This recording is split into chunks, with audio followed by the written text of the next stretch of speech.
Hello and welcome to Radiant Academy. मैं अमोल चेपे आप सभी का स्वागत करता हूं रेडिएंट एकेडमी के इस नए लेक्चर में। आज 19 दिसंबर 2022। आज हम आज के और कल के दोनों दिन के करंट अफेयर्स देखेंगे। नया क्या है, काफी सारी नई चीजें हैं आज। एक तो सबसे बड़ी इंपॉर्टेंट न्यूज, कल रात को वर्ल्ड कप का फाइनल खेला गया अर्जेंटीना और फ्रांस के बीच में, जिसे यानी कहा जा सकता है कि आज तक जितने भी वर्ल्ड कप के फाइनल्स हुए उनमें से सबसे रोमांचक फाइनल्स में से एक है ना। सबने सबसे पसंदीदा लायनल मेसी का वर्ल्ड कप जीतने का सपना भी यहाँ पे साकार हो गया। तो इस न्यूज पे भी अपन नजर डालेंगे। इसके अलावा वो जो भी सारी न्यूज होगी उस पर और डिटेल में नजर डालेंगे। I think we should start with the lecture. चलो, तो सबसे बड़ी और सबसे पहली न्यूज है वो है कि अर्जेंटीना ने फ्रांस को वर्ल्ड कप फाइनल्स 2022 कतार में जो हुआ उसके फाइनल में पेनल्टी शूट आउट में हराया। कैसा हुआ मैच? बहुत बढ़िया मैच था। पहले तो ऐसा लग रहा था जैसे अर्जेंटीना आराम से 2-0 से जीत जाएगी, लेकिन फ्रांस के एम्बापे, जिनको रोकना बहुत ही मुश्किल है, उन्होंने तो फाइनल्स में हैट्रिक स्कोर की। कल 3 गोल्स उन्होंने स्कोर किए और एक बार तो ऐसा लग रहा था जैसे एम्बापे सबसे कह रहे हैं कि रिश्ते में तो हम तुम्हारे एम्बाप लगते हैं, है ना। तो ऐसा कुछ तो भी कल का सीन था। फिर भी 3-3 से एक्स्ट्रा टाइम में भी मैच बराबर रहा और फाइनली पेनल्टी शूट आउट में मार्टिनेज ने जो सेव किए उसकी बदौलत, और मेसी और बाकी प्लेयर्स ने जो गोल किए, अल्वारेस, इन्होंने जो गोल किए उनके बदौलत अर्जेंटीना ने फाइनली 2022 का जो कतर वर्ल्ड कप है वो जीत लिया। तो क्या क्या नया रहा आज तक की जितनी भी वर्ल्ड कप फाइनल्स हुई, उनमें से सबसे बेहतरीन फाइनल्स जो भी हुई है उनमें से ये एक है। रोमांचक रही आखिरी तक, है ना। अर्जेंटीना ये तीसरा नेशन बना जिन्होंने पेनल्टी शूट आउट में जाके वर्ल्ड कप का फाइनल जीता है, राइट। तो ये एक बड़ा उपलब्धि रहा। इसके अलावा जो सबसे इंपॉर्टेंट अवार्ड्स होते हैं, जैसे मैन ऑफ द टूर्नामेंट होता है, हम क्रिकेट की जो वर्ल्ड कप की बात करते हैं उसमें मैन ऑफ द टूर्नामेंट होता है, हाईएस्ट रन स्कोरर होता है ना। उसी तरह का हाईएस्ट विकेट टेकर होता है। उसी तरह का फीफा में कौन से वर्ल्ड कप कौन से अवार्ड्स होते हैं, तो उनमें सबसे important man of the tournament, जिसको वहां पे बोला जाता है golden ball. Golden ball of course Lionel Messi को मिला उनके बेहतरीन प्रदर्शन के लिए। सबसे ज्यादा गोल पूरे वर्ल्ड कप में बहुत बहुत ही एम्बापे और मेसी में बहुत कड़ी टक्कर थी, पर एम्बापे ने हैट्रिक स्कोर की फाइनल में। उसी के साथ 8 गोल्स उनके पूरे वर्ल्ड कप में हुए और उनको मिला गोल्डन बूट। तो काइलियन एम्बापे को गोल्डन बूट मिला, लायनल मेसी गोल्डन बॉल के विनर रहे, और मार्टिनेज जो अर्जेंटीना के गोलकीपर थे उनकी बेहतरीन गोलकीपिंग के लिए उनको गोल्डन ग्लोव अवार्ड से सम्मानित किया गया। तो एमिलियानो मार्टिनेज, इनको गोल्डन ग्लोव अवार्ड मिला है। इसके अलावा सबसे बेहतरीन यंग प्लेयर के तौर पे अर्जेंटीना के ही एंजो फर्नांडिस, इनको बेस्ट यंग प्लेयर करके वहां पे चुना गया। और फाइनल जो खेला गया था वो लुसेल स्टेडियम में, कतार के लुसेल स्टेडियम में खेला गया था। तो ये कुछ इंपॉर्टेंट चीजें हैं जो हमको वर्ल्ड कप फाइनल्स के बारे में याद रखनी है। 10 बार हाइलाइट्स देखो, मजा आ जाएगा। और राइट, ठीक है। तो ये सबसे बड़ी पहली और सबसे बड़ी न्यूज थी आज की। चलो अब चलते हैं अपन अगले कहानी की ओर। हमारी अगली कहानी इसी से रिलेटेड है।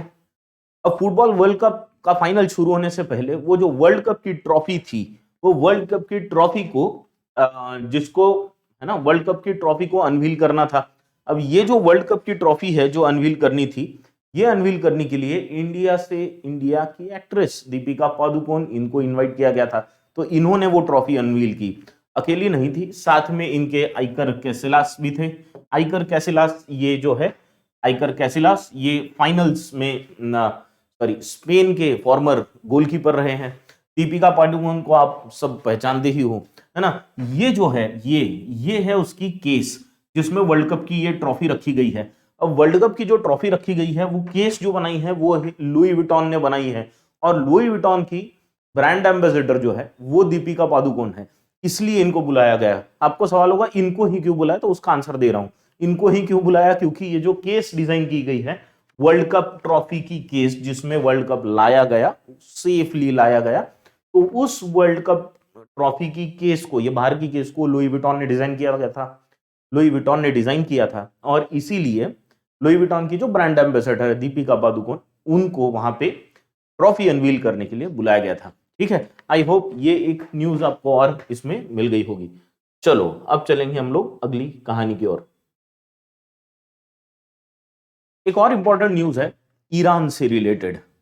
ईरान में कुछ दिनों से मोरालिटी पुलिस, ये एक विषय जो है बहुत चर्चा में है। अभी तो ईरान की तरफ से मोरालिटी पुलिस को एबॉलिश कर दिया गया है, लेकिन फिर भी वो एक चर्चा में बना हुआ, चर्चा ऐसा विषय है जो चर्चा में बना हुआ है।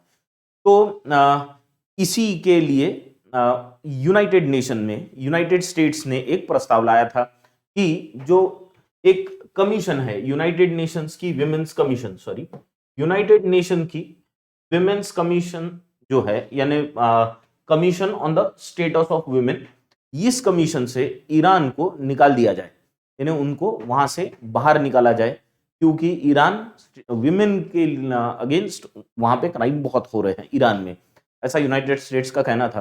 तो इसके लिए यूनाइटेड नेशंस में एक प्रस्ताव लाया गया, जिसमें प्रस्ताव पारित भी हुआ, क्योंकि सबसे ज्यादा 29 कंट्रीज ने उसके पक्ष में वोट किया। अगेंस्ट में वोट करने वाली जो कंट्रीज थी वो थी 8, और 16 कंट्रीज ने एब्सटेन कर दिया वोटिंग से, कहा कि हम लोग वोट नहीं कर रहे, आपको जो निर्णय लेना है उसके साथ हम सहमत हैं।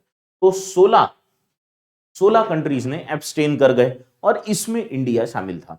तो India abstains from vote to remove Iran from United Nations women commission. अब ये पूरा किस्सा क्या है वो पहले समझते हैं, इसका बैकग्राउंड भी समझेंगे ताकि अपने को आइडिया और क्लियर हो। तो ईरान में जब, यानी मैं थोड़ा सा पहले से शुरू करता हूं, 1936 की बात है, जब वहां पे रेजा शाह इनकी हुकूमत थी। अब ये थोड़े से वेस्टर्न वर्ल्ड से प्रभावित थे, तो इन्होंने क्या किया कि वहां पे बैन लगा दिया, कहीं पे हिजाब पे बैन लगा दिया ईरान में। फिर इनको विरोध भी हुआ। इनके जो बेटे थे वो 1948-49 का साल था जब वो उन्होंने सत्ता संभाली, और जब इन्होंने सत्ता संभाली, इनका नाम था मोहम्मद रेजा पहलवी। तो ये मोहम्मद रेजा पहलवी जो रेजा शाह के बेटे थे, उन्होंने जब सत्ता संभाली तो इन्होंने कुछ उसमें रिलैक्सेशन दी। यानी उस वक्त ऐसा था कि हिजाब को कंप्लीटली बैन कर दिया गया था, और लोगों ने और वहां की महिलाओं ने हिजाब पहनना, हिजाब जानबूझ के पहनते थे। वो इसलिए पहनते थे ताकि सरकार का विरोध किया जा सके, है ना, सरकार को बताया जा सके कि तुम हम पे ऐसी कुछ चीज नहीं थोप सकते, बराबर, या कोई भी ऐसा नियम नहीं थोप सकते। पर 1980 आते आते 1979 तक इनका शासन रहा। उसके बाद फिर ईरान में इस्लामिक सरकार आई, जो अयातुल्ला रुमैनी के लीडरशिप में थी। अब उसके बाद क्या हुआ कि इन्होंने कुछ ही साल में एक लॉ लाया कि जिसमें हिजाब पहनना कंपलसरी कर दिया। देखो, पहले था कि नहीं पहनना ये जरूरी था, अब पहनना जरूरी हो गया। तो पहले तो इसका भी विरोध हुआ कि तुम जबरदस्ती, प्रॉब्लम ये है कि जबरदस्ती कोई चीज थोपी जाए ना, वो किसी को अच्छी नहीं लगती। आप हमारा जो भी निर्णय हो किसी के लिए भी वो लेने देना चाहिए, तो जबरदस्ती थोपा गया, इसलिए हर जगह प्रॉब्लम होता है। तो जबरदस्ती थोपा गया था निर्णय। तो पहले तो वर्किंग प्लेस पे यह किया गया कि वर्किंग प्लेस पे हिजाब पहनना कंपलसरी रहेगा। बाद में फिर सभी के लिए घर से बाहर हिजाब पहनना कंपलसरी रहेगा। 7 से ऊपर की महिलाओं को, 7 साल से ऊपर की महिलाओं को हिजाब पहनना कंपलसरी कर दिया गया। पहले तो विरोध हुआ, लेकिन बाद में यह विरोध को दबा दिया गया। अब आते हैं अभी जो चल रहा है, यहां पे इस सारे का क्या कंटेक्स्ट है। तो धीरे धीरे देखो ये ऐसे चेंजेस हुए। अब क्या हुआ कि वहां पे ईरान सरकार ने उनके जो सुप्रीम लीडर है उनके अंडर ही एक मोरालिटी पुलिस करके एक ऑर्गेनाइजेशन बनाया, जो डायरेक्टली सुप्रीम लीडर के दिशा निर्देशों के अनुसार काम करता है। इनका काम क्या होता है? इनका काम होता है कि अगर इस्लामिक रूल या लॉ को कोई फॉलो नहीं कर रहा होगा तो ये उसको पकड़ सकते हैं। उसको पकड़ने के बाद उसको जेल में डाल सकते हैं, उस पर फाइन लगा सकते हैं। तो हिजाब नहीं पहनने पे या फिर अच्छी सही तरीके से भी नहीं पहनने के लिए वहां पे सजा दी जाने लगी। अब सजा दी जाने लगी तो इसकी तो फिर सजा तो दी जाती थी, फिर ये अचानक से चर्चा में आया कैसे? देखो, एक लड़की थी महसा अमीनी, 22 साल की लड़की, अपने भाई के साथ एक तेहरान के स्टेशन पे, मेट्रो स्टेशन पे उसको उसने हिजाब ठीक से नहीं पहना था, इसलिए उसको अरेस्ट किया गया। अरेस्ट करने के बाद उसको जब पुलिस स्टेशन में ले जाया गया तो उसके फादर का ये कहना है कि उसको कोई बीमारी नहीं थी, और पुलिस का ये कहना है कि तो वो पहले से दिल से बीमार थी। अब ये दोनों भी वर्जन्स आए हैं, एक तो महसा अमीनी के फादर का वर्जन और दूसरा पुलिस का वर्जन। तो उसकी पुलिस कस्टडी में वहां पे डेथ हो गई। जब उसको हॉस्पिटल ले जाया गया तो हॉस्पिटल में वो डेड डिक्लेयर की गई, और इसके बाद मोरालिटी पुलिस के अगेंस्ट बहुत जोरदार प्रदर्शन वहां पे शुरू हो गए। महिलाओं ने वहां पे हिजाब उतार के फेंकना शुरू किया, अपने बाल काटने शुरू किए, ये सारी चीजें और बाहर के वर्ल्ड में फिर बहुत तेजी से फैलने लगी। इसी के अगेंस्ट फिर ईरान पे प्रेशर बना, तो ईरान ने अपनी मोरालिटी पुलिस जो थी उसको एबॉलिश कर दिया। अब ये उन्होंने बोला है कि हमने एबॉलिश किया है, प्रैक्टिकली वहां सिचुएशन क्या है ये कोई नहीं बता सकता, पर एबॉलिश कर दिया गया है। पर ये जो क्राइम अगेंस्ट विमेन वहां पे हो रहे हैं, इसके अगेंस्ट में यूनाइटेड स्टेट्स ऑफ अमेरिका ने यूनाइटेड नेशंस में प्रस्ताव लाया, और उस प्रस्ताव में जो वोटिंग हुई उसमें 26 लोगों ने उस प्रस्ताव के पक्ष में वोट किया, 8 कंट्रीज ने उसके अगेंस्ट वोट किया, और 16 कंट्रीज ऐसी थी जिसमें इंडिया भी एक थी कि जिन्होंने वोटिंग करने से एब्सटेन कर दिया। अब इसका कारण क्या हो सकता है? काफी सारे कारण हैं। सबसे इंपॉर्टेंट तो ये कारण है कि इंडिया और ईरान के रिश्ते, तो उस रिश्तों के कारण इंडिया ने फॉर भी नहीं गए और अगेंस्ट भी नहीं गए। हमारी अभी की जो पॉलिसी वो ऐसी है कि हम पॉलिटिकली न्यूट्रल रहना चाहते हैं ना। जैसे अब पर ये डिसीजन सरकार के लिए बहुत ही ज्यादा मुश्किल रहा होगा, ऐसा मैं समझता हूँ, बहुत मुश्किल रहा होगा, क्योंकि एक तो विमेन से रिलेटेड इशू है, और दूसरा ऐसा है कि ईरान से संबंध भी नहीं खराब कर सकते, है ना, क्योंकि ग्वादर पोर्ट वाला भी एक इशू चल रहा है ना हमारे लिए। तो बहुत सारे अलग अलग मुद्दे हैं। यूपीएससी का क्लास होता तो शायद उसमें और डिटेल पे बात करता, पर यहाँ आपको सबको समझने के लिए ये किस्सा जरा डिटेल में बताया कि अभी फिलहाल सिचुएशन क्या है, हमने क्यों एब्सटेन कर दिया वोटिंग से। इस पे अलग से फिर कभी चर्चा हो सकती है, पर पहले हमारे लिए करंट अफेयर्स इंपॉर्टेंट है, तो India abstains from the voting. ठीक है, चलो अब चलेंगे अपन अगली कहानी की ओर।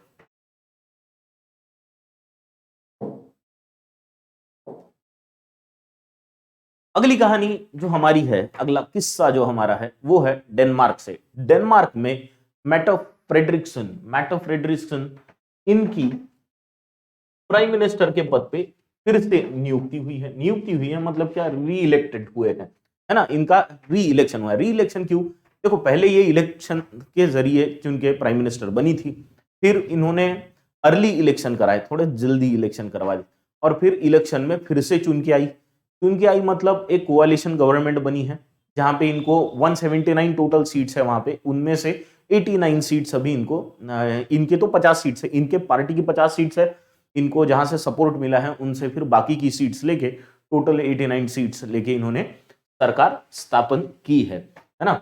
तो आपके लिए ये इंपॉर्टेंट है जानना कि देखो, ये जो री इलेक्शन हुआ तो इसके बाद काफी दिन गए, यानी अक्टूबर में इनके इलेक्शंस हो गए थे, तो नवंबर में इनके इलेक्शन के रिजल्ट्स आ भी गए थे, और फिर भी देखो दिसंबर आधा गया तब ये जाके सरकार बन रही है, तो बीच में काफी सारा ड्यूरेशन गया। क्यों? क्योंकि कोएलिशन नहीं बन रहा होगा शायद, राइट।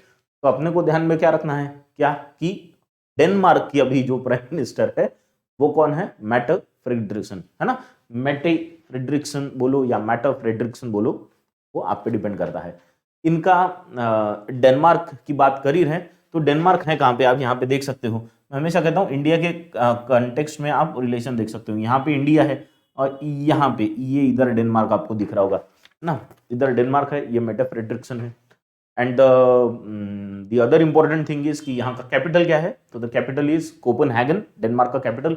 और इन्होंने फिर कोएलिशन जब बन गया तो अब जैसे हमारे यहाँ पे जब कोएलिशन की गवर्नमेंट बनाने के लिए जो लीडर चुना जाता है, तो वो लीडर प्रेसिडेंट को जाके कहता है कि देखो हमारे पास इतनी सीट है, ये किसके पास गई होगी, तो वहां पे मोनार्क है, यानी क्वीन है वहां पे, तो वहां की जो क्वीन है उनका नाम है क्वीन मार्गरेट टू, ठीक है ना, तो उनकी क्वीन को क्वीन मार्गरेट कहते हैं, क्वीन मार्गरेट टू। क्लियर? यहां तक एकदम क्लियर हो गई होगी चीज। चलो अब चलेंगे अगली कहानी की ओर। अगली कहानी क्या है? अगली कहानी है कि एचडीएफसी बैंक ने पार्टनर किया है इसके साथ, स्टार्टअप इंडिया के साथ। काहे के लिए पार्टनर किया है? ताकि वो परिवर्तन स्मार्टअप ग्रांट्स दे सके। अब ये परिवर्तन स्मार्टअप ग्रांट्स है क्या चीज, और स्टार्टअप इंडिया के साथ इन्होंने कैसे टाई अप किया? देखो, एचडीएफसी पिछले 6 सालों से, यानी ये 6वीं बार ये परिवर्तन स्मार्टअप ग्रांट्स देने वाली है, 6th टाइम। इनका एक स्मार्टअप ग्रांट्स करके एक प्रोग्राम है, जिसमें ये क्या करते हैं कि स्टार्टअप इंडिया का जो इनिशिएटिव्स गवर्नमेंट ने लाया है, जिसके अंतर्गत काफी सारे स्टार्टअप्स को ग्रांट्स दी जाती है, ताकि वो पहले अपने बिजनेस को थोड़ा सा ग्रो कर सके। उनको शुरुआत में जो हेल्प लगती है फंडिंग की, तो वो दिलाई जा सके अलग अलग प्रोजेक्ट से। ये स्टार्टअप इंडिया में है, तो उसी में एचडीएफसी भी अपना कंट्रीब्यूशन देता है। किस तरीके से देता है? तो एचडीएफसी का स्टार्टअप इंडिया को सपोर्ट करने के लिए एक प्रोग्राम है। प्रोग्राम का नाम क्या? परिवर्तन स्मार्टअप ग्रांट्स। क्या नाम है इसका? परिवर्तन स्मार्टअप ग्रांट्स। अब ये परिवर्तन स्मार्टअप ग्रांट्स के द्वारा फंडिंग की जाती है। तो ये बेसिकली फंडिंग का एक प्रोग्राम है। ग्रांट्स देना मतलब फंडिंग करना, तो फंडिंग की जाती है। अभी तक ऑलमोस्ट 45 इंक्यूबेटर्स को फंडिंग कर चुके हैं, यानी 45 अलग अलग प्रोजेक्ट्स को ये फंडिंग कर चुके हैं, और ये फंडिंग ऑलमोस्ट 30 करोड़ का रह चुका है। तो अभी तक 30 करोड़ का फंडिंग, पिछले 5 परिवर्तन स्मार्टअप ग्रांट्स जो दी गई उसमें 30 करोड़ का फंडिंग कर चुके हैं, है ना। और इसका ऑब्जेक्ट भी बहुत स्पेसिफिक है। देखो, यहां जो स्टार्टअप सिलेक्ट होते हैं, ये सारे स्टार्टअप्स वो सोशल किसी मुद्दे पे काम कर रहे होते हैं, जैसे एग्रीकल्चर पे काम कर रहे, एनवायरनमेंट पे काम कर रहे, वेस्ट मैनेजमेंट पे काम कर रहे, है ना। तो ऐसे सारे मुद्दों पे काम करने वाली स्टार्टअप्स को ही यहाँ पे फंडिंग की जाती है। तो इसको परिवर्तन स्मार्टअप ग्रांट्स बोला जाता है। ये स्पेसिफिकली सोशल इंपैक्ट वाली स्पेस में काम करती है। सोशल इंपैक्ट यानी जहां पे सामाजिक इंपैक्ट हो उस प्रोग्राम का या उस प्रोजेक्ट का, ऐसे प्रोजेक्ट्स को यहाँ पे ग्रांट मिलती है। 30 करोड़ की ग्रांट अभी तक दे चुके हैं, 45 इंक्यूबेटर्स को अभी तक सपोर्ट कर चुके हैं, और ऑलमोस्ट 165 स्टार्टअप्स अलग अलग फील्ड में इनके हेल्प से और काम कर रहे हैं। जैसे मैंने कहा, एग्रीकल्चर हो गया, एनवायरमेंट हो गया, वेस्ट मैनेजमेंट हो गया, और भी काफी सोशल इंपैक्ट वाली, एडटेक हो गया, एजुकेशन टेक्नोलॉजी, उसमें भी काम करने वाली काफी सारी संस्थाओं को ये हेल्प कर रहे हैं। ठीक है, तो ये आपको ध्यान में आ गया होगा, परिवर्तन स्मार्टअप ग्रांट्स। और परिवर्तन स्मार्टअप ग्रांट्स ये कौन देता है, ये सवाल पूछा जा सकता है, तो याद रखना एचडीएफसी बैंक। ठीक है, चलो अब चलते अगली कहानी की ओर। नेक्स्ट क्या है हमारे पास? नेक्स्ट है हमारे पास, जल शक्ति minister Gajendra Singh Shekhawat inaugurates 7th India IWIS। IWIS का मतलब पहले जान लेंगे। IWIS का मतलब है इंडिया वाटर इंपैक्ट समिट। ये आपको यहां दिखेगा, इंडिया वाटर इंपैक्ट समिट 2022।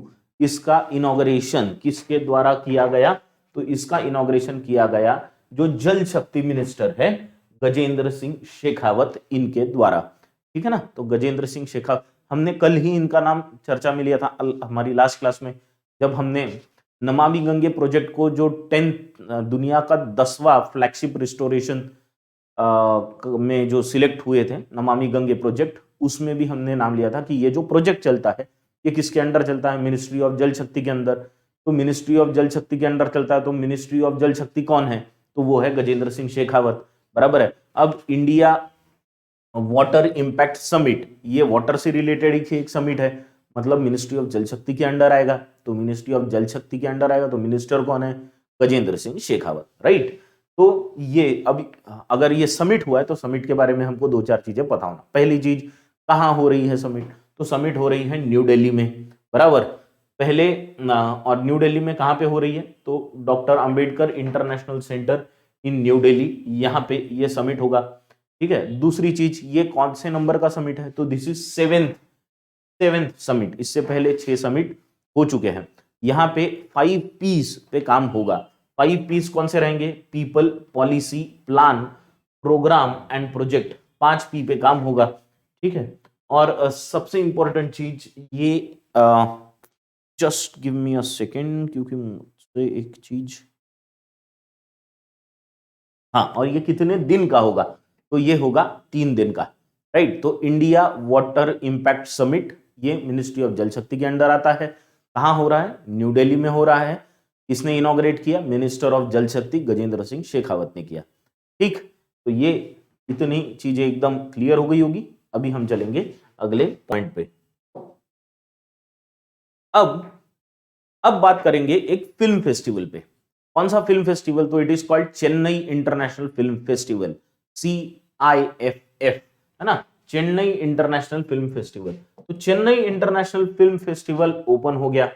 कहां पे ओपन हुआ, of course Chennai international film festival है तो चेन्नई में ही होगा, बराबर है। कहां पे, लेकिन सत्यम मल्टीप्लेक्स और अन्ना सिनेमाज इन चेन्नई, यहां पे ये फिल्म फेस्टिवल में जो भी फिल्में रहेगी वो दिखाई जाएगी। तो इसका इनॉग्रेशन जो किया गया वो किया गया MP स्वामीनाथन के द्वारा। MP स्वामीनाथन ये कौन है, ये है minister of information and publicity. क्या है ये, मिनिस्टर है इंफॉर्मेशन एंड पब्लिसिटी के। कहां पे, तमिलनाडु में। तो तमिलनाडु गवर्नमेंट में ये मिनिस्टर है MP स्वामीनाथन, इनके द्वारा इनॉग्रेट किया गया। ये कौन सा एडिशन था चेन्नई इंटरनेशनल फिल्म फेस्टिवल का, ये याद रखना है कौन सा है, तो ये 20th एडिशन है। कुछ ही दिन पहले अगर आपको याद होगा तो हम लोग गोवा में जो इंडिया इंटरनेशनल फिल्म फेस्टिवल हुआ था उसके बारे में हमने बात की थी, है ना। तो वो 53rd फिल्म फेस्टिवल था। अभी जो बात कर रहे हैं हम, ये चेन्नई इंटरनेशनल फिल्म फेस्टिवल है। तो चेन्नई इंटरनेशनल फिल्म फेस्टिवल का कौन से नंबर का एडिशन है, 20वें नंबर का एडिशन है। इनॉग्रेशन किसने किया, इनॉग्रेशन किया है MP स्वामीनाथन ने। MP स्वामीनाथन कौन है, तो तमिलनाडु की गवर्नमेंट में मिनिस्टर हैं इंफॉर्मेशन एंड पब्लिसिटी के, ठीक है। तो ये एक इंपॉर्टेंट चीज है, इतना ही चीज इसके बारे में आपको ध्यान में रखना है। चलो अब चलेंगे हम अगली, अरे हाँ, और कब से कब तक हो रहा है ये इंपॉर्टेंट है। यहाँ लिखा है 15 से 22 दिसंबर, ठीक है, और 3 दिन चलेगा। आज की 19 दिसंबर है, 20, 21, 22, चलो, और इसके बाद कल से और 3 दिन आगे चलने वाला है। तो 15 दिसंबर से 22 दिसंबर तक हो रहा है, ठीक है। चलो अब चलते अगली कहानी की ओर। अगली कहानी क्या है हमारी, अगली कहानी है एक डील के बारे में। डील, क्या डील हुई है, तो TPG नाम की एक कंपनी है, TPG ग्लोबल, है ना, ये बड़ी कंपनी है। ये बेसिकली एक अल्टरनेटिव एसेट मैनेजमेंट फर्म है, एसेट मैनेज करती है लोगों के, तो वो फर्म है।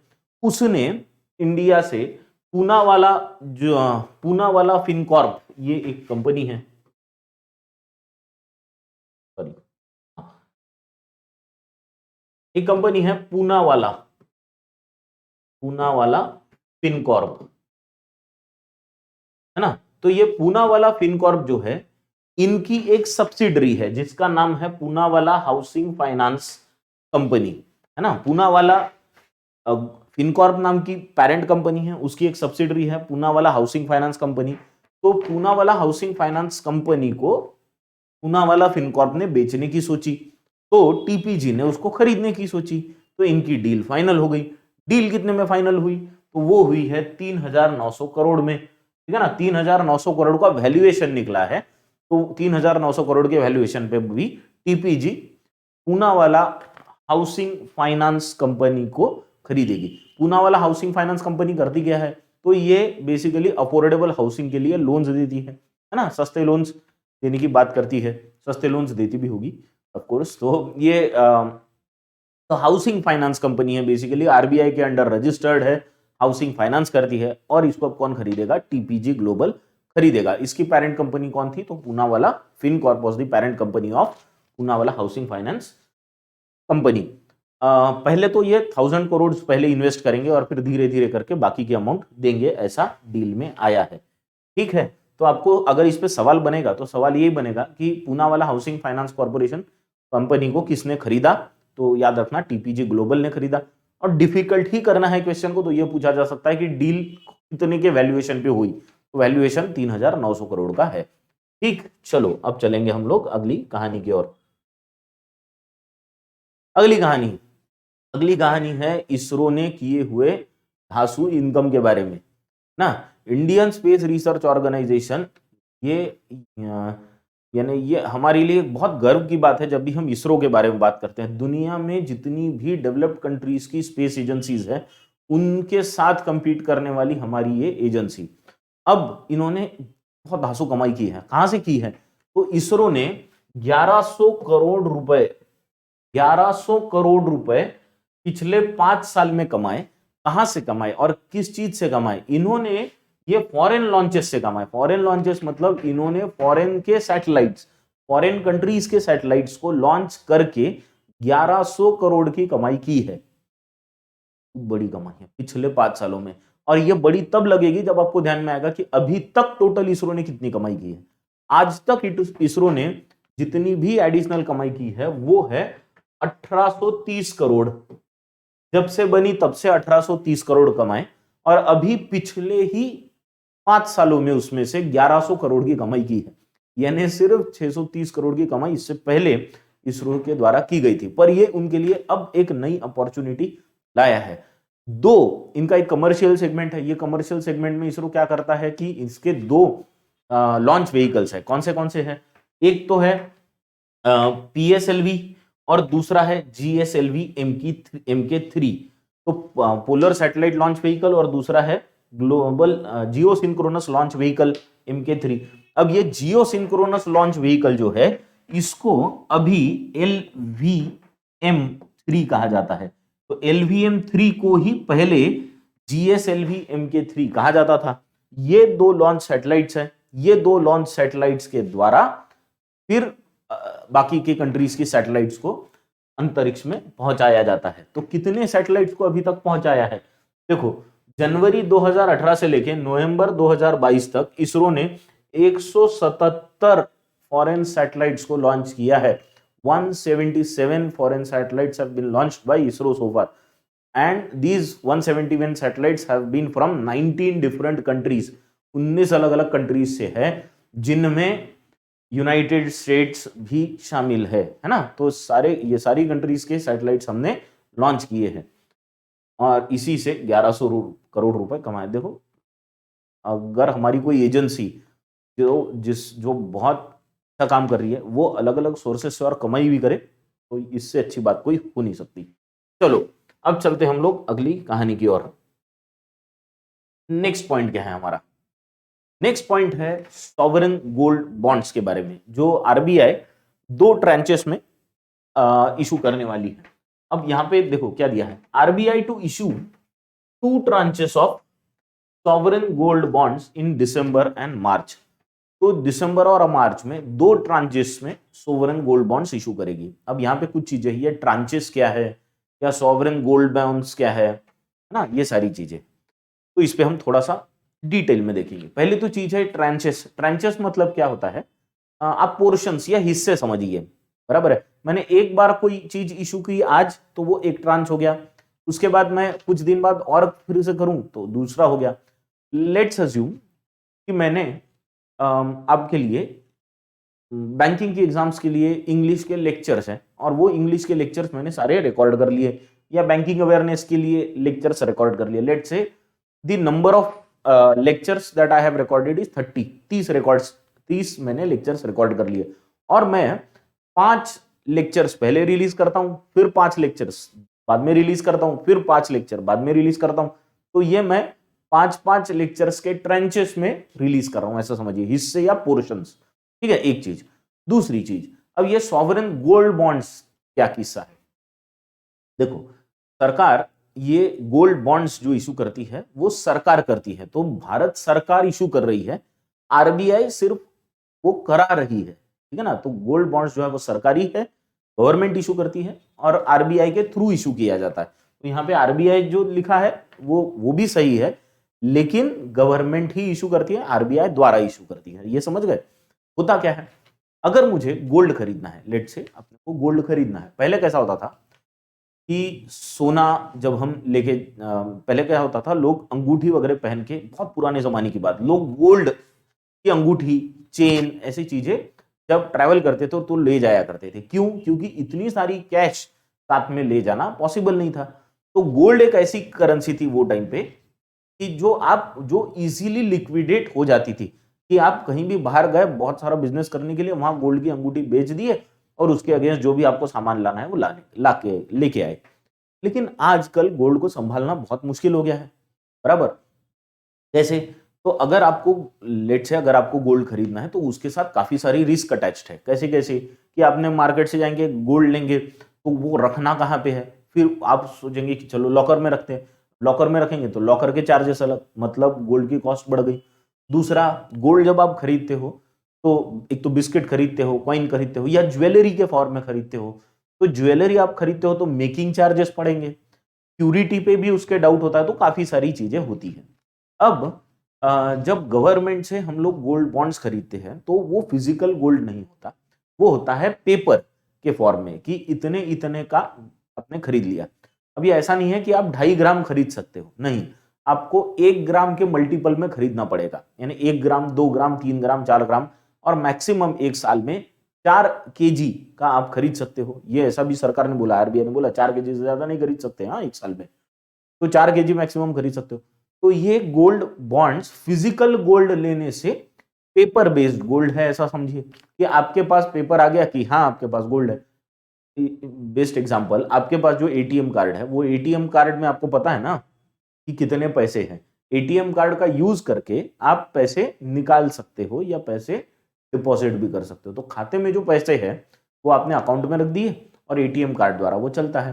तो वैसा ही गोल्ड बॉन्ड क्या होता है, एक पेपर होता है जिसपे लिखा होता है कि सरकार से आपने इतना इतना गोल्ड, गोल्ड के लिए सरकार के पास आपने इतना इतना पैसा दे के रखा है, तो गोल्ड के रेट पे होगा, और जो भी आगे गोल्ड का रेट होगा उस पे आपको वो, जब आप बेचेंगे तब वो जो भी गोल्ड का रेट होगा उस हिसाब से बिका जाएगा, बेचा जाएगा, है ना, वो हिसाब से बिकेगा। तो ये होता है सॉवरेन गोल्ड बॉन्ड्स, ठीक।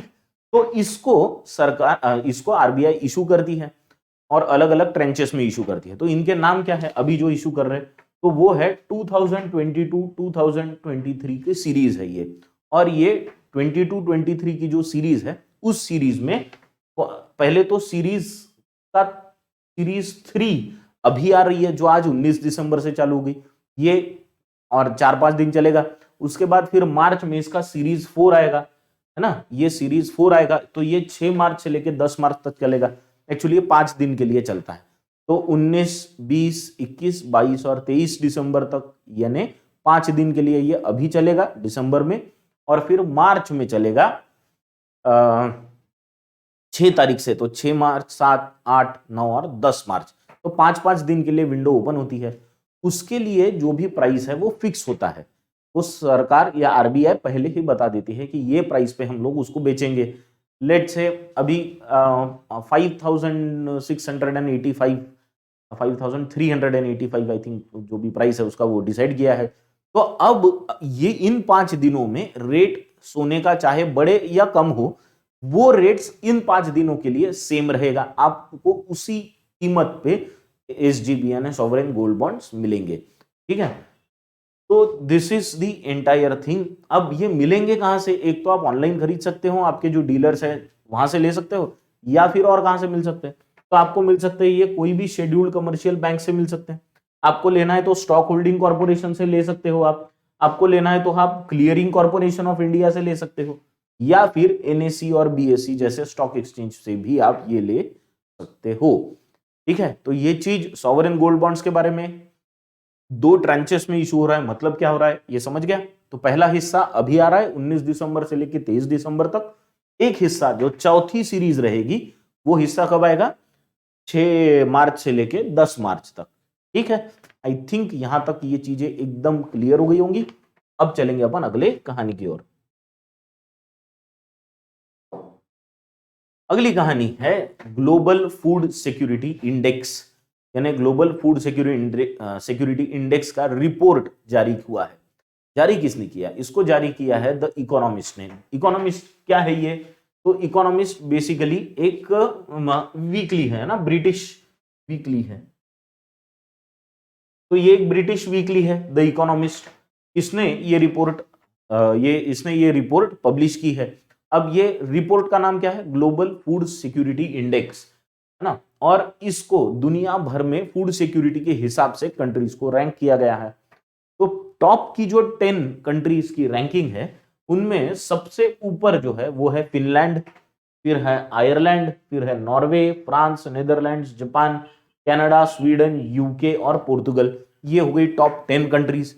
इसके अलावा जो सबसे बुरे परफॉर्म करने वाली कंट्रीज है, जहां पे फूड सिक्योरिटी के नाम पे बहुत ही गड़बड़ है, ऐसी कंट्रीज कौन सी है, तो उनमें है नीचे से सबसे बुरा स्कोर जो है वो है सीरिया का, फिर है हयाती का, फिर यमन का, सियरा लियोन का, मदागास्कर का, बुरुंडी का, नाइजीरिया, वेनेजुएला, सूडान और कॉन्गो। तो कॉन्गो डेमोक्रेटिक रिपब्लिक ये भी उसमें है। तो सीरिया का सबसे बुरा परफॉर्मेंस है। इंडिया कहां स्टैंड होता है, तो इंडिया का रैंक है 68, 68वां रैंक है। पिछले साल की तुलना में हमने बेहतर किया है जरा। पिछली बार हमारा रैंक था 71, अब हम पहुंचे हैं 68 पे। ठीक है, इसके अलावा कुछ और कंट्रीज के रैंक आपको पता होने चाहिए, वो भी मैं आपको बता देता हूं। जैसे हमारे नेबर्स, इनके बारे में तो अपने को पता होना। तो चाइना का जो रैंक है वो है 25, तो चाइना हमसे काफी ऊपर है। फिर पाकिस्तान का रैंक है 84, ये आपको याद रखना पड़ेगा। श्रीलंका का जो रैंक है वो है 79, श्रीलंका का रैंक है 79। इसके अलावा बांग्लादेश का है 88, बांग्लादेश का 80th रैंक।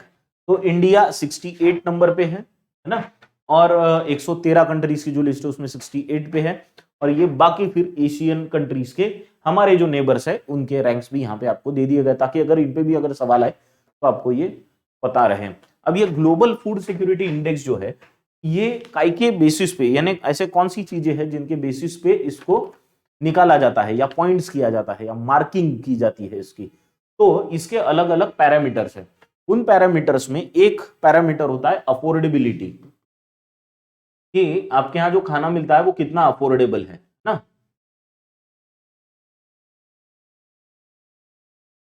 अफोर्डेबिलिटी है ना। उसके बाद होता है अवेलेबिलिटी, कि वो कितना अवेलेबल है आपके कंट्री में, कितनी क्वांटिटी में। इसके अलावा होता है फिर क्वालिटी एंड सेफ्टी, उसकी कैसी है, क्वालिटी एंड सेफ्टी कैसी है।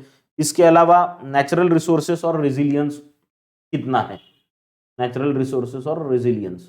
तो इन चार अलग अलग पैरामीटर्स पे, एक पैरामीटर होता है अफोर्डेबिलिटी, एक पैरामीटर होता है अवेलेबिलिटी, एक होता है क्वालिटी एंड सेफ्टी, और जो पांचवा और जो चौथा होता है वो है नेचुरल रिसोर्सेस एंड रेजिलियंस। तो इन चार पैरामीटर्स में मार्किंग की जाती है। जो कंट्री को सबसे ज्यादा मार्क मिलेगा वो आपको यहाँ पे टॉप में दिखेगा। ठीक है, चलो आई होप ये रिपोर्ट के बारे में आइडिया आ गई होगी। इंडिया का रैंक आपको याद रखना है, टॉप 10 पे भी बराबर नजर बना के रखनी है। ठीक है, अब चलेंगे अगले पॉइंट की ओर। अगली कहानी क्या है हमारी, अगली कहानी है बहुत इंपॉर्टेंट कहानी है, कि सेंटर ने, बोले तो सेंट्रल गवर्नमेंट ने बोरोइंग की लिमिट जो है स्टेट्स के लिए वो सेट कर दी है। सेंटर ने बोरोइंग की जो लिमिट है उसको स्टेट्स के लिए उसको 3.5% ऑफ जीएसडीपी के लिए सेट करके रख दिया है। देखो ये क्या विषय है इसको भी समझेंगे। स्टेट गवर्नमेंट्स जो होती है वो स्टेट गवर्नमेंट को पैसा लगता है, जब पैसा लगता है तो ये बोरो करने की, अब बोरो किससे करेगी, सेंट्रल गवर्नमेंट से करेगी। अब सेंट्रल गवर्नमेंट से करने के लिए भी कोई लिमिट होगी ना, तो ये लिमिट कैसे डिसाइड होती है, कि कोई भी स्टेट अगर आ गया और बोलेगा नहीं हमको इतना पैसा चाहिए, तो हर बार सेंट्रल गवर्नमेंट ने देना ही चाहिए क्या, कि उसकी भी कुछ लिमिट है। क्योंकि सेंट्रल गवर्नमेंट को तो सारे स्टेट्स को देना होता है, या ऐसा है कि कोई यानी पापा है और उसके 4-5 बच्चे हैं, तो जो बड़ा बेटा मांगेगा उसी को ज्यादा देना है, या जो छोटा मांगेगा उसी को देना है, ऐसा तो नहीं होता। 5 है तो पांचों को बराबर लिमिट में देना होता है। तो इसी तरह है, सेंट्रल गवर्नमेंट को सभी को पैसे देने हैं, सेंट्रल गवर्नमेंट से सभी बोरो कर सकते हैं, लेकिन उसकी भी कोई लिमिट होती है। वो लिमिट क्या होती है वो सेंट्रल गवर्नमेंट डिसाइड करती है। तो सेंट्रल गवर्नमेंट ने डिसाइड क्या की है लिमिट, द लिमिट इज 3.5%। किसका 3.5%, लेकिन जीएसडीपी का। अब ये जीएसडीपी क्या है, तो जीएसडीपी का मतलब है gross state domestic product, gross state domestic product. हमने जीडीपी के बारे में पढ़ा है, जीडीपी, बैंकिंग अवेयरनेस में जीडीपी। जीडीपी क्या होता है? Gross domestic product. Gross domestic product मतलब हमारे किसी भी कंट्री में बनने वाले प्रोडक्ट्स और सर्विसेज की टोटल, अभी शॉर्ट में समझा रहा हूं इसलिए, तो जितना भी कंट्री में प्रोडक्ट्स और सर्विसेज बनती है उन सबका टोटल इज कॉल्ड जीडीपी, है ना। हम जीडीपी से ही जनरली डेवलप्ड है या अंडर डेवलप्ड है ये सब इसका अंदाजा या अनुमान लगाते हैं। पर जीडीपी जो है तो वो कंट्री के लिए होता है, एक देश के लिए, देश में जो प्रोडक्ट्स और सर्विसेज हो रही है, बन रही है, तो वो हो गया जीडीपी। तो स्टेट में क्या होता है कि स्टेट में जो भी प्रोडक्ट्स और सर्विसेज बन रही है उसको हम बोलेंगे gross state domestic product, GSDP. तो कंट्री के लिए जीडीपी, सेम चीज स्टेट के लिए, वो स्टेट के लिए होगा जीएसडीपी। तो ये जितना भी स्टेट का जीएसडीपी होगा उस स्टेट के जीएसडीपी का 3.5% वो स्टेट सेंटर से बोरो कर सकती है, उससे ज्यादा नहीं, है ना। और उससे ज्यादा नहीं कर सकती। हाँ, अगर तुम्हारा बाकी रहा कि तुमने 3.5% था और 3% ही बोरो किया तो 0.5% आप अगली बार बोरो कर सकते हो, ऐसी उसमें एक उसमें ऐसा एक प्रावधान है, ठीक है। लेकिन आप 3.5% मैक्सिमम बोरो कर सकते हो। कहां से बोरो कर सकते हो? सेंट्रल गवर्नमेंट से। ये बात क्लियर हो गई? चलो अब ये समझते कि यहां पे और एक चीज दी है, कौन सी? कि including 50 basis points link to power sector reform. अब इसने सरकार में क्या है, सरकार ने और एक चीज क्या है कि हम और 0.5 बेसिस पॉइंट इसमें बढ़ाएंगे, मतलब 3.5 के जगह अब आपको 0.50 और मिलेगा, यानी 4.04% हो सकता है। लेकिन कब? ये 0.5 या 50 बेसिस पॉइंट्स, 50 बेसिस पॉइंट मतलब पॉइंट के बाद के नंबर्स है ना, तो ये 0.5 या 50 बेसिस पॉइंट्स जो है 0.5% या 50 बेसिस पॉइंट्स, ये काय के मिलेंगे कि अगर आप आपके स्टेट में पावर रिफॉर्म्स लाओगे तो, बराबर, तो पावर रिफॉर्म्स अगर लाते हो तो 50 बेसिस पॉइंट्स और मिलेंगे। तो 3.5% की बजाय आप 4% बोरो कर सकते हो, लेकिन पावर रिफॉर्म्स लाओ। तो ये एक चीज भी सरकार ने बताई। आई थिंक ये चीज एकदम क्लियर हो गई होगी, है ना। ये ऐसा ही होना चाहिए। ये किसने रिकमेंड किया था ये भी ध्यान में रखना है। तो ये किसने रिकमेंड किया था? ये जो 15th फाइनेंस कमीशन बैठी थी इसने ये रिकमेंड किया था कि ऐसा होना चाहिए, और अभी जो ये नया रूल बना है वो इसी हिसाब से बना है, बराबर है।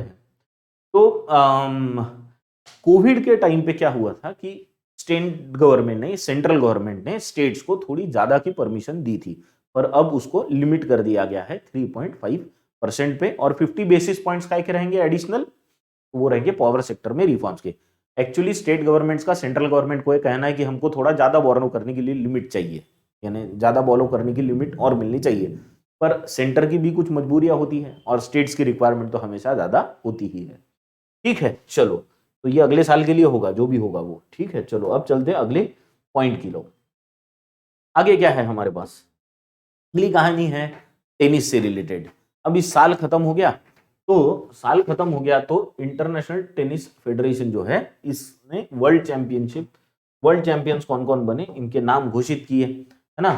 पोलैंड की इगा स्वियाटेक और स्पेन के राफेल नदाल, इनको आईटीएफ वर्ल्ड चैंपियंस 2022 करके क्राउन किया गया। किसके द्वारा? जैसे मैंने कहा आईटीएफ के द्वारा। आईटीएफ मतलब इंटरनेशनल टेनिस फेडरेशन, ठीक है ना। तो इंटरनेशनल टेनिस फेडरेशन के द्वारा वर्ल्ड चैंपियंस ऑफ 2022 किसको किसको दिया गया? फीमेल में पोलैंड से आई हुई इगा स्वियाटेक को, और मेल कैटेगरी में अपने स्पेन से आए हुए राफेल नदाल को। तो इन दोनों को मिला। इसके अलावा बाकी भी लोगों को दिए गए हैं। यानी अपने को मालूम है राफेल नदाल ने ये बार भी फ्रेंच ओपन जीती थी, इसके अलावा वो ऑस्ट्रेलियन ओपन जीते। इगा स्वियाटेक ने यूएस ओपन जीती और फ्रेंच ओपन जीती, है ना। तो इनको इनके ये साल जो इतने जीते हैं ये लोग सारे ग्रैंड स्लैम्स और बाकी के टूर्नामेंट्स, इसके लिए इनको ये चैंपियनशिप मिली है। इसके अलावा और किसको किसको दिया गया? तो विमेन्स डबल्स में कैटरीना सिनियाकोवा को और बारबोरा क्रेजिकोवा को, इन दोनों को विमेन डबल की कैटेगरी में दिया गया। एक का नाम है बारबोरा क्रेजिसिकोवा और दूसरी जो है उनका नाम है कैटरीना सिनियाकोवा। दूसरे मेंस डबल्स की जो कैटेगरी है उसमें राजीव राम और जो सैलिसबरी इनको दिया गया है। उसके बाद विमेन्स व्हील चेयर टेनिस, इसमें डिएडे डे ग्रूट इनको दिया गया। मेंस व्हील चेयर टेनिस, इनमें शिंगो कुनीडा को दिया गया। और क्वाड व्हील चेयर टेनिस, इसमें नील्स विंक को दिया गया। तो ये जो है ये सारे विनर्स की लिस्ट है जो जिनको इंटरनेशनल टेनिस फेडरेशन ने वर्ल्ड चैंपियंस 2022 घोषित किया है। आई होप ये लिस्ट क्लियर होगी। अभी हम लोग चलेंगे अगली कहानी की ओर। आगे क्या है हमारे पास? हमारे पास है दो इंपॉर्टेंट डेज, एक कल का एक आज का। कल 18 दिसंबर था और ये इंटरनेशनल माइग्रेंट्स डे करके ऑब्जर्व किया जाता है। माइग्रेंट्स मतलब ऐसे लोग जो एक जगह से किसी और जगह जाते हैं। जाने के कारण बहुत सारे हो सकते हैं, जैसे कोई नौकरी की तलाश में जाएगा, कोई इसलिए जाएगा क्योंकि उसे अपनी ही जहां वो रहता है वहां से किसी की कारण उसको जाना पड़ रहा है, जैसे किसी ने कोई तकलीफ दे रहा है, किसी ने घर में कुछ कर दिया कि या फिर उस वहां पे जीना ही मुश्किल है, तो ऐसे समय पे उनको यहाँ से वहां जाना होता है। कोई नौकरी की तलाश में जाता है, तो माइग्रेंट्स यहाँ से वहां एक जगह से दूसरी जगह जाते हैं, तो इनके बहुत सारे प्रॉब्लम्स को इनको फेस करना होता है। ये प्रॉब्लम से लोगों को अवगत कराना बहुत जरूरी है। हमने कोविड के समय देखा माइग्रेंट लेबर्स की हालत कितनी खराब हुई थी। उनको अपने गाड़ियां नहीं मिल रही थी वापस जाने के लिए, अपने घर वापस जाने के लिए खाना नहीं, गाड़ियां नहीं, पैदल पैदल कितनी दूर जाना पड़ा था। तो इन सारी प्रॉब्लम से लोगों को अवगत कराने के लिए 18 दिसंबर को इंटरनेशनल माइग्रेंट्स डे ऑब्जर्व किया जाता है। डेट हमको याद रखनी है, ठीक है। इसके अलावा दूसरा जो है, तो ये इंटरनेशनल यूनाइटेड नेशन ने जो अडॉप्ट किया था रिजोल्यूशन माइग्रेंट्स डे का, वो 18 दिसंबर 1990 को किया था। इसीलिए 18 दिसंबर को हम लोग माइग्रेंट्स डे ऑब्जर्व करते हैं। इसके अलावा आज जो दिन है वो है Goa liberation day. Goa liberation day बोला जाता है, लेकिन गोवा, दमन और दीव तीनों का लिबरेशन आज ही के दिन हुआ था। तो ऐसे अब आज ही के दिन 1961 में हुआ था, है ना।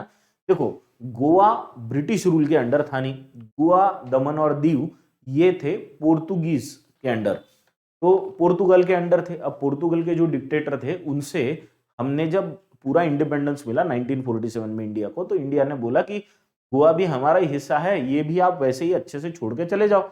डिप्लोमेटिकली अपन बात करते, चर्चा करते, आप छोड़ के चले जाओ। लेकिन वो जाने को तैयार नहीं थे, वो बोल रहे थे नहीं ये हमारा हिस्सा है। अब फिर हमने क्या किया, काफी दिन तक रुके, हमने वहां पे सत्याग्रह किए, प्रोटेस्ट किए तब की गोवा वो पोर्तुगल सरकार के अगेंस्ट, लेकिन वो सुन नहीं रहे थे। इसके बाद फिर सरकार ने ये डिसाइड किया कि अब हमको आप एक तो शांति से देंगे तो शांति से दे दो, नहीं तो फिर हम ताकत से लेंगे, क्योंकि पोर्तुगल कहाँ इतनी दूर वहां से मैनेज करेंगे, ये हमारे बगल में है और हमारा ही हिस्सा है जो आप लेके बैठे हो, तो वापस कर दो। अब सुन नहीं रहे थे, तो आखिर में मिलिट्री ऑपरेशन कराया गया ट्राई सर्विसेज का, यानी इसमें आर्मी, नेवी, एयरफोर्स तीनों ने हमला बोला था। 36 घंटे का यह वॉरफेयर चला, 18 दिसंबर से शुरू हुआ और 19 दिसंबर को फिर उन्होंने सरेंडर वाले कागज पे साइन कर दी, बोले ठीक है हम पोर्तुगल वाले गोवा को आपके लिए छोड़ के जाते हैं। गोवा, दमन और दीव 19 दिसंबर को लिबरेट हुए थे, तो इसी को गोवा लिबरेशन डे कहा जाता है 19 दिसंबर को। आई होप ये भी कहानी आपको एकदम क्लियर हो गई होगी।